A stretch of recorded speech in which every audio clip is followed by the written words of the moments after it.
Sejam todos bem-vindos ao estudo diário das Escrituras. Eu amo as mensagens de vocês, eu sou muito edificado pelo testemunho e as mensagens de vocês. Gratidão por essas mensagens, tá bom? Por isso que eu gosto de ler alguns comentários aqui, mandar um forte abraço para vocês, que me edifica, né? Esse comentário aqui quem fez foi o Jason Gomes, meu amigo, né? Ele me chama sempre de professor aqui. Ele fala: maravilhosa interpretação das Escrituras, fortaleceu o meu testemunho. Que Deus está sempre abençoando os seus filhos, seja qual for a situação. Muito obrigado e até amanhã. Gratidão, Jason Gomes, né, pela a mensagem sua aqui.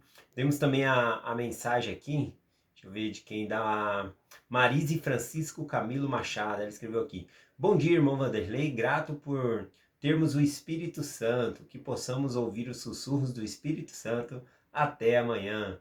Agora tem um testemunho aqui da irmã Noêmia Granito, né? A Noêmia Granito, ela compartilhou, né, que ela chegou da reunião sacramental, da reunião de domingo, né? E o telefone dela tocou, uma irmã estava frita, precisando de ajuda ali, e foi bem na hora que ela estava ali para almoçar ali, né? E aí ela conta que, nossa, tô bem na hora, não, mas algo tocou no coração dela, vai lá ajudar a sua irmã em Cristo. E ela foi lá, conseguiu amenizar, não resolveu o problema, mas amenizar a situação foi o suficiente para aquele momento, né? E ela conta esse testemunho que depois ela não sentiu mais fome, ela se sentiu completa, cheia, né? Então, gratidão por compartilhar o seu testemunho, tá bom? Eu vou ler uma mensagem aqui também, né, no canal, que é da Adriana Sardinha. Eu gostei bastante da mensagem dela aqui. Diz assim, ó: bom dia, até amanhã mesmo. Vanderlei, você e sua família vão ser super bem-vindos na minha cidade, Itanhaém, litoral sul de São Paulo. Eu, Adriana e o Marcelo estaremos super ansiosos para amanhã, né? O que está acontecendo? Eu estou de férias, né? Tava trabalhando esse dia em casa, reformando a casa, tudo, mas tem que tirar um diazinho para sair com a família. Então eu vou na praia, né, com a minha família, eu vou ficar uns 2, 3 dias lá. Na verdade, eu ia fazer um bate e volta, só, né, por causa que o dinheiro tá curto, né? Alugar a pousada lá, o dinheiro não ia dar muito, não. Aí eu ia só fazer um bate e volta. E tem esse meu amigo, o Marcelo, né? Que ele mora em Itanhaém. Eu conheci ele, inclusive, igual eu conheço vocês, por meio da internet aqui. E ele convidou eu para estar lá na casa dele. O Marcelo, né? E a esposa dele, a Adriana, convidaram a minha família para passar os dias lá. Por isso que ela tá falando até amanhã mesmo, né? Até amanhã na mensagem, né? E também amanhã eu vou estar na casa deles. Né? Então, deixando a mensagem aqui para o pessoal que eu compartilho mensagem 5h20 da manhã ao vivo. Eu designei alguém para dar aula. Não sei se essa pessoa vai poder dar aula para vocês. Se não puder, assistam essa aula aqui. Eu vou deixar ela um pouquinho mais comprida, tá bom? E aí no final vocês respondem a pergunta, né? No seguinte âmbito, né? Qual a importância de nós sabermos as escrituras, saber a verdade, né? Conhecer a verdade por completo. O estudo dessa semana está falando para nós sobre a nossa própria responsabilidade do nosso aprendizado. Nós somos responsáveis pelo nosso próprio aprendizado. Então eu peguei uma mensagem sobre isso para compartilhar. Então um forte abraço aí, tá bom? Para o Marcelo e para a Adriana que vai me receber lá. Vou tentar gravar uma mensagem com eles. Aí então amanhã, né, vocês vão poder ouvir uma mensagem junto com a família, né? Vou tentar gravar com eles lá, tá bom? Mas vamos lá para a mensagem de hoje.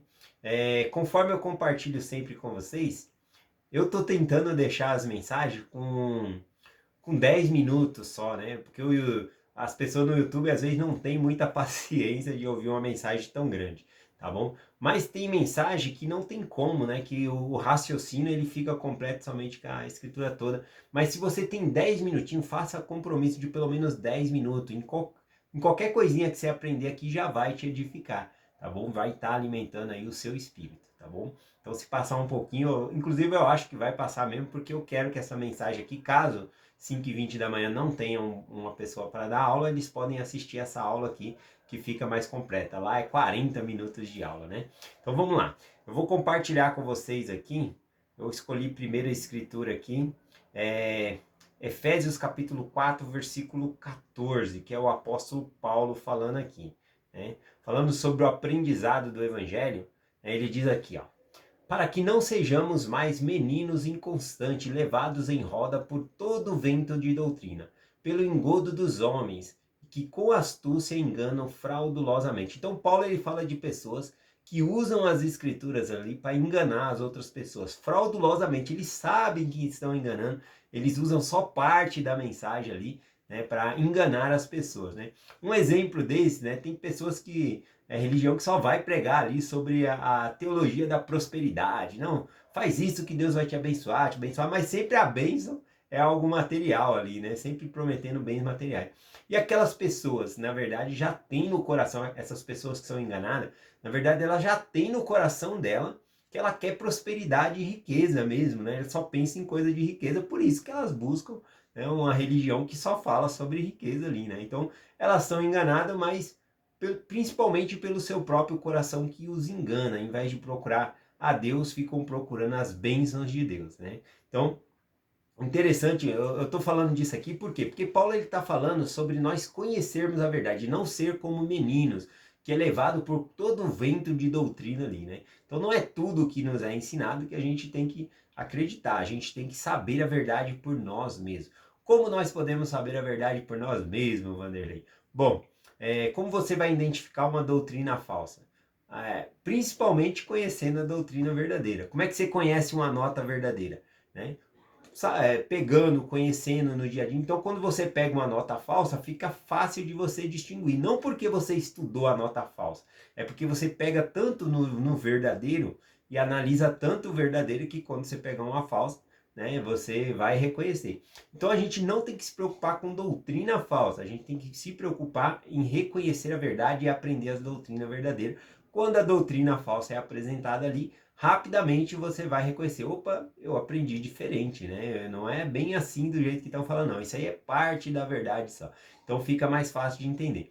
Então o apóstolo Paulo fala sobre isso aqui. Então, para exemplificar aqui, eu gostaria de compartilhar uma escritura aqui em João, capítulo 8, a partir do versículo 1 aqui, que é uma parte aqui da escritura que os fariseus e os escribas, eles tentam enganar Jesus Cristo. Na verdade, eles têm conhecimento da lei e cria toda uma situação ali para ver se Jesus Cristo ele tem conhecimento da lei, tá bom?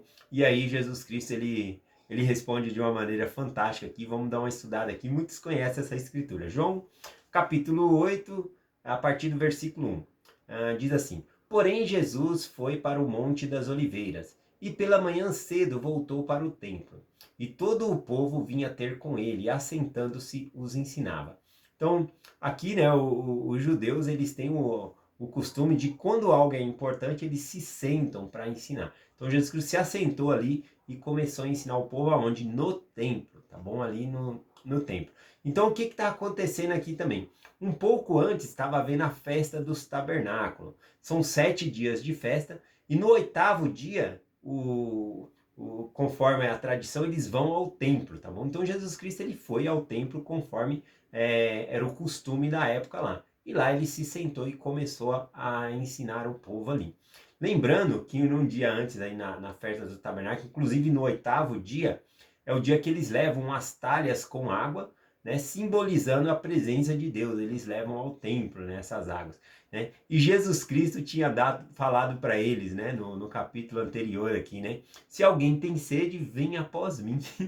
Que interessante, né? Eles levando água para o templo, simbolizando a presença de Deus, e Jesus Cristo dizendo, né? Se alguém tem sede, venha após mim. Ele é a água viva, né? E isso aborreceu muito ali os fariseus, os líderes religiosos, né?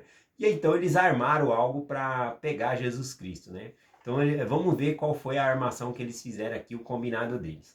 Vamos continuar aqui, o versículo 3, né? Diz assim, ó: E os escribas e fariseus lhe trouxeram uma mulher apanhada em adultério, e pondo-a no meio disseram-lhe: Mestre, esta mulher foi apanhada no próprio ato de adultério, né? Então a gente vê aqui, na verdade, que eles estão servindo de testemunha de que aquela mulher foi apanhada em adultério, né? Conforme o 8º dia, eles tinham que ir para o templo, mas esses aqui, eles foram buscar uma ocasião para trazer justificativa contra Jesus. Vamos estar observando aqui. E aí, ao trazer a mulher que foi pega em adultério, né, eles dizem aqui no versículo 5: na lei de Moisés, né, na lei vos mandou Moisés que as tais sejam apredejadas. Tu, pois, o que dizes? Né? Então, eles falaram parte da verdade aqui. É verdade que a lei de Moisés, contra a pena ali de adultério, era apredejamento? Sim, era verdade. Mas aqui eles trazem só parte da verdade. Por quê? Né? Porque eles estão fazendo uma pegadinha com Jesus Cristo. Os escribas, aliás, né? Aqui fala que eram os fariseus e os escribas. Os escribas, eles eram copistas, eles copiavam a lei, então eles entendiam muito da lei. Lembrando que na época de Jesus Cristo, não tinha uma Bíblia para cada um, né? Não tinha um pergaminho para cada um. Na sinagoga onde se lia, tinham rolos ali, né, das escrituras, e só era passado ali naquele momento, e a pessoa lia, guardava. Então era dessa maneira que era a pregação ali. Não tinha cada uma escritura como nós temos fácil a ter acesso hoje, né, pelo celular. Então, certamente eles pensaram que iria pegar Jesus Cristo com essa pegadinha que eles fizeram aqui, levando a mulher em adultério ali e dizendo, né, que na lei, né, de Moisés, Moisés mandou que as tais sejam apedrejadas. E tu, que dizes? Né? Eles queriam que Jesus Cristo julgasse aquela mulher ali. Vamos continuar aqui no versículo 6, né? É melhor eu já ir explicando aqui, né? Porque, por exemplo, aqui quando ele fala que e tu que dizes, né? Quando fala para julgar aquela mulher que foi pega em adultério, na lei de Moisés realmente é falado sobre o apredejamento ali. Só que no caso, né? Vou até citar as escrituras aqui para vocês, ó. Em Levítico 20, versículo 10, em Deuteronômio 22, versículo 22, e também Deuteronômio 22, versículo 24, fala sobre essa lei. Porém, a lei ela é muito clara que ambos tinham que ser apredrejados, tanto o homem como a mulher seriam apredrejados, e ambos deveriam ser levados para ser julgados. E aqui, olha só, eles trazem só a mulher. Bom, se eles pegaram no ato, significa que eles pegaram os dois juntos. Por que que eles deixaram o homem embora e trouxeram só a mulher? Porque eles já estavam trazendo parte da lei para ver se Jesus Cristo julgaria errado. Então aqui, se Jesus Cristo, né, mandasse apredejar, ele estaria indo contra a lei. Por quê? Tem dois aspectos aqui. Ele teria indo contra a lei, porque a lei diz que teria que ser os dois. Então o julgamento já está errado ali, tá bom? E também, se Jesus Cristo mandasse apredejar a mulher, lembrando que eles estavam sobre o jugo dos romanos, e os romanos tiraram o poder dos judeus de condenar ao assassinato, né? Condenar a pessoa à condenação de morte.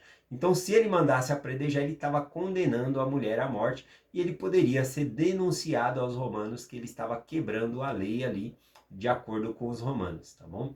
Então, tinha duas acusações aqui, né? E se ele pegasse e falasse, não, não apredeja, né? O povo ia julgar ele dizendo que ele não estava cumprindo a lei. Tá bom? Então, era uma pegadinha aqui, né? Para que Jesus Cristo julgasse. Vamos continuar aqui. Versículo 6. E nisso dizia-lhes eles, tentando para que tivessem do que o acusar. Então repara que toda essa armação aqui, né, todo esse fato deles levarem a mulher em adultério ali, era para uma armação para pegar Jesus Cristo, para acusar Jesus. Ou acusar a César, né, por causa dos romanos, ou acusar eles perante a lei, perante os judeus ali, que ele estava agindo erradamente. Inclusive, esses julgamentos eram para ser nas portas da cidade, de acordo com as escrituras no Velho Testamento, que era um lugar de tribunal. Ali não era um tribunal, né? Eles tinham que levar para o Sinédrio, né? Se fosse o caso, não para Jesus Cristo ali, que estava na porta do templo, ali no templo ali, tá bom? Então ele continua dizendo aqui, né? Eles queriam acusá-lo ele ali. Mas Jesus, inclinando-se, escrevia com o dedo na terra. Algumas traduções vão dizer que Jesus Cristo estava escrevendo com o dedo na areia, outros na terra, outros no chão, tá bom? A tradução permite qualquer uma dessas aqui, tá bom? Dá no mesmo. O importante aqui é que quando eles perguntaram, Jesus Cristo ele inclinou-se, ele abaixou e começou a escrever com o dedo ali no chão, na areia ou na terra ali, tá bom? Então, ao fazer isso, ele estava respondendo àqueles homens ali que estavam esperando uma resposta, tá bom? E, inclusive, essa é a única parte nas Escrituras que fala que Jesus Cristo escreveu algo. E algo mais chocante ainda é que nós não sabemos o que Jesus Cristo escreveu, tá bom? Então existem teorias, a gente pode deduzir o que Jesus Cristo escreveu por causa do formato das coisas que estão acontecendo aqui. Então é mais uma dedução, né?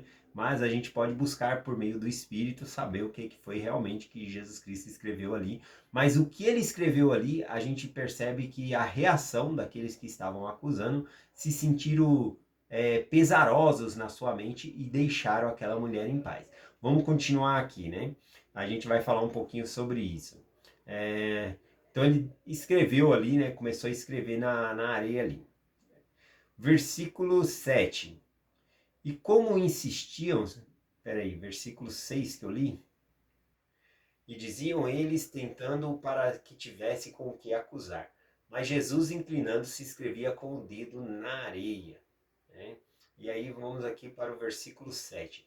E como se insistiam a lhe perguntarem, endireitou-se e disse-lhe, aquele que dentre vós está sem pecado, seja o primeiro a atirar a pedra contra ela. Então Jesus Cristo tinha escrevido algumas coisas no chão, mas eles continuaram ali parados, né, como se insistindo em perguntar, e tu, o que dizes? Qual vai ser sua resposta, né? Sendo que Jesus Cristo já estava escrevendo uma resposta ali. Então ele se endireitou e falou para eles, aquele que não tem pecado, atire a primeira pedra. E aí ele volta, né, e continua escrevendo ali na areia ali, né, no chão ali, tá bom?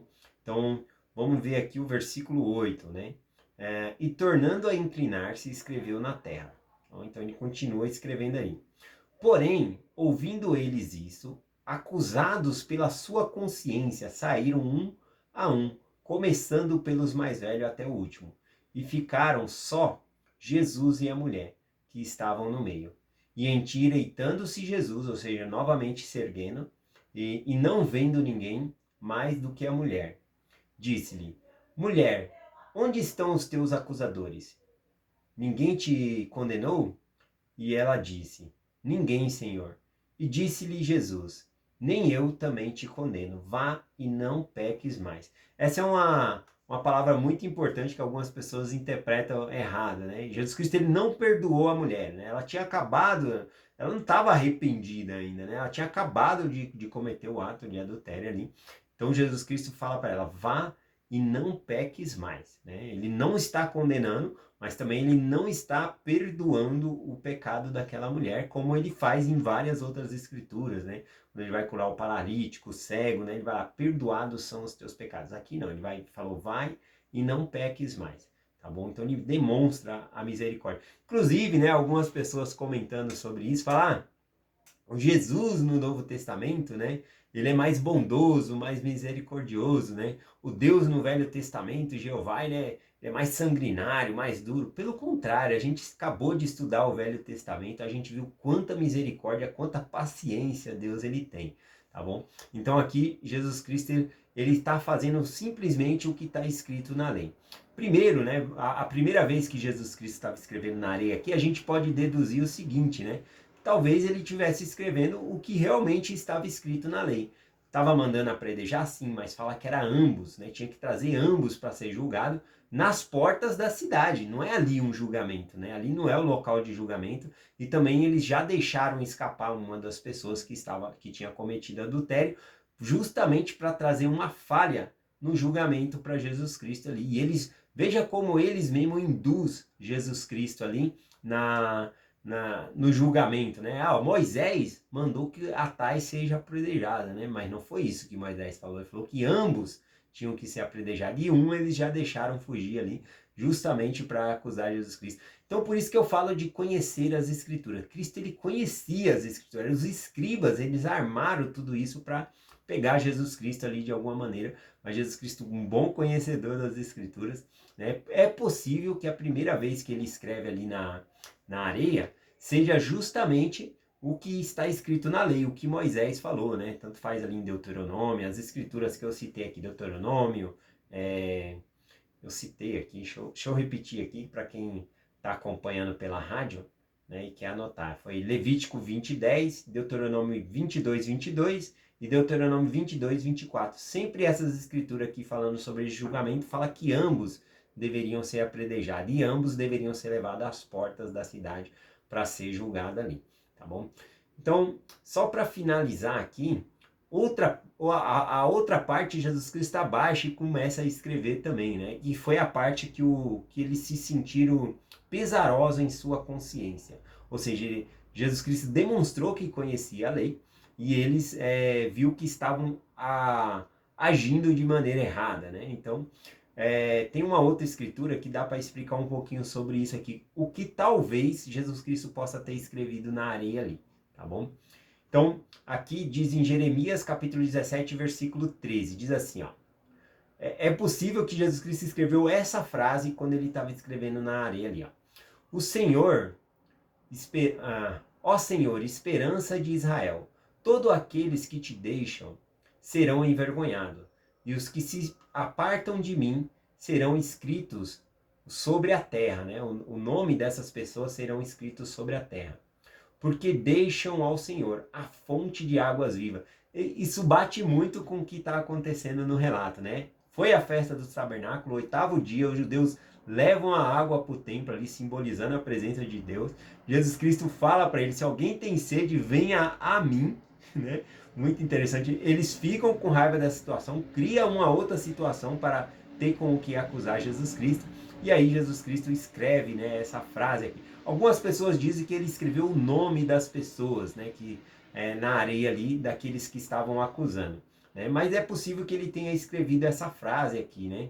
Quando ele diz aqui, todos aqueles que te deixam serão envergonhados, e os que se apartam de ti serão escritos sobre a terra, né? O nome dessas pessoas seriam escritos sobre a terra.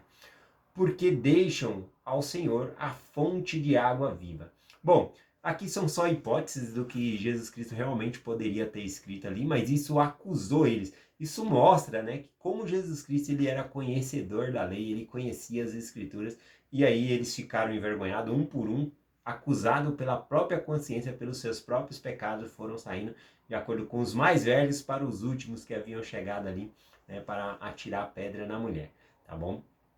Então a gente consegue ver isso aqui. Eu acho que o mais importante aqui, para nós saber como ensinamento, é que quando Jesus Cristo estava escrevendo ali na areia, ele estava escrevendo uma nova história para aquela mulher, uma nova oportunidade, né? Ela poderia morrer em seus pecados, mas ele não. Ele disse, vá e não peques mais. Deu a oportunidade para que ela pudesse mostrar o seu arrependimento, não cometendo mais o mesmo pecado, tá bom? Então Jesus Cristo, ele escreve, né, os nossos pecados com areia, né, na areia, vamos dizer assim, figurativamente falando. Porque a água apaga, né? Se você escrever algo na areia, amanhã eu vou estar na praia, se eu escrever uma frase ali na beira da praia, na areia, vem a onda e apaga facilmente, né? Se eu escrever na pedra, vai durar. Por isso que os mandamentos de Deus é escrito em tábuas de pedra, né? Os nossos pecados, né, simbolicamente seria na areia, né? Porque o Senhor apaga os nossos pecados por meio da sua expiação. Eu sei que Jesus Cristo escreveu uma nova história para aquela mulher, assim como ele escreveu uma nova história para nós, porque nós também pecamos, né? Não adianta a gente falar assim, aquela mulher era adultério, era um pecado. Tanto o adultério como o pecado da língua, de ficar falando mal dos outros, também não te deixa entrar no reino do céu. Você tem que ser perdoado desses pecados também. Então é essa a mensagem que eu compartilho com vocês. Né? Espero estar com... Olha, eu vou estar de férias, vou estar curtindo lá na praia com a minha família, com a família aí do Marcelo, com a Adriana, tá bom? Mas a gente não tira férias do evangelho, tá bom? Da igreja a gente não se tira férias. Então eu vou continuar normalmente o estudo do Vem Segue-me aqui, né? Se acontecer de eu não ter sinal de internet, aí fica ruim de enviar. Mas eu vou estar estudando e gravando, e aí então depois eu envio para vocês aqui. Mas eu acho que vai dar certo eu ter o sinal lá e enviar e continuar o nosso estudo diário. É muito importante essa frase, né? Até amanhã, que é o compromisso que amanhã a gente vai estar estudando novamente juntos aqui, tá bom? Eu deixo essa mensagem com vocês. Um forte abraço para a equipe que estuda comigo aí, né? 5h20 da manhã, tá bom? Então, que vocês possam prestar o seu testemunho, falar da importância de saber e entender as escrituras para não ser enganado, né? Não sei se eu compartilhei no começo da mensagem aqui, mas eu compartilho agora, né? Em uma dessas emissoras que fica falando sobre a teologia da prosperidade, Eles ficavam chamando ali as pessoas para prestar o testemunho dos milagres. E sempre algum ia lá e falava: ah, eu consegui comprar o carro do meu sonho, ah, eu consegui uma casa nova, ou a minha empresa cresceu não sei tantos por cento, né? E veio uma senhora, né, uma velhinha ali, né, para contar a bênção dela, né? E ela falou: tem uma bênção para contar. E aí falou: vai, conta o seu milagre, conta a sua bênção. E ela pega e diz, né, para aquele pastor no microfone, né? Ela pegou e disse simplesmente: eu senti que fui perdoada dos meus pecados, né? Aí eu, muito bom, muito bem. Agora conta a bênção, né?